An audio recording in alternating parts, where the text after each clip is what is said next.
Bonjour mesdames et messieurs, bienvenue dans votre flash d'information. La charte de non-violence, l'appel du cadre unitaire de l'islam au Sénégal pour la signature d'une charte de non-violence de tous les acteurs politiques en perspective des locales. Et pour le moment sans suite, personne n'a encore signé la charte, a révélé Cheikh Ahmed Tidiane Sy. Selon ceci, le cadre unitaire de l'islam a envoyé un document complet à toutes les coalitions vendredi dernier.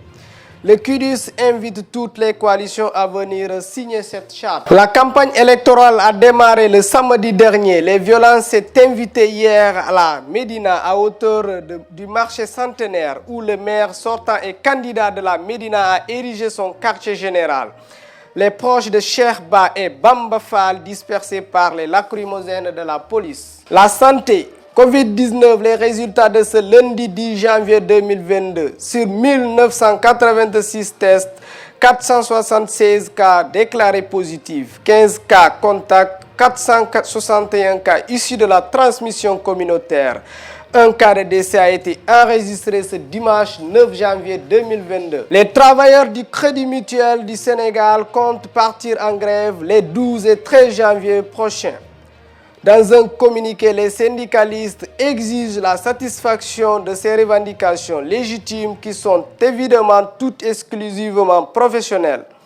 Ainsi, les travailleurs du CMS vont procéder à un arrêt total sur tout le réseau du Crédit Mutuel du Sénégal les 12 et 13 janvier 2022. Un dealer de 41 ans originaire de la Guinée-Conakry et habitant aux Parcelles Assainies a été arrêté par la police de la localité lors d'une opération aux alentours de l'école Mariama Niasse.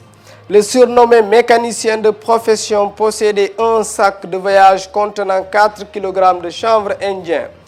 Pris la main dans le sac, il a été conduit à la police de Grand-Yoff avant d'être déféré au parquet pour offre et cession de chanvre indien. Le taximan âgé de 37 ans violé sous la menace d'un couteau ses clientes qu'il embarquait le soir.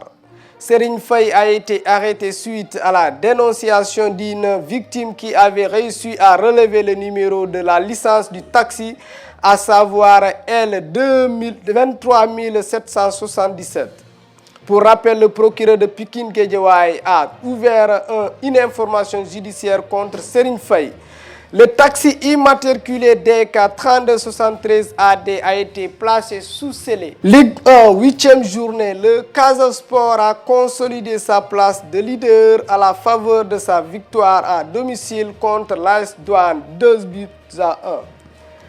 Le Casa Sport, 16 points compte 2 points d'avance sur le deuxième Jaraaf, 14 points tenus en échec par la Lanterne Rouge Ndiambour, 0 but partout. Toujours le sport CAN 2021. Le match d'ouverture Cameroun-Burkina Faso a été disputé hier à Yaoundé, une rencontre bien négociée par les Camerounais qui ont finalement remporté le match 2-1 grâce à 2 pénaltys du capitaine Vincent Aboubakar à la 40e et 55e minute de jeu. Terminons avec l'international. Après les sanctions décidées hier par la CEDEAO, les militaires ont répliqué immédiatement à travers une déclaration lue à la télévision publique, l'ORTM.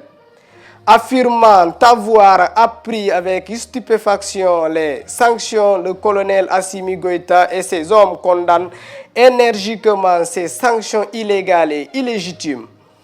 La junte a décidé d'appliquer la loi Talion face à ce qu'elle considère comme une décision sans fondement communautaire. En outre, face à l'éventualité d'une intervention étrangère au Mali, le gouvernement invite les populations à la vigilance et à la mobilisation. Cet élément met fin à notre flash d'information. Mesdames et messieurs, merci de l'avoir suivi. À la prochaine.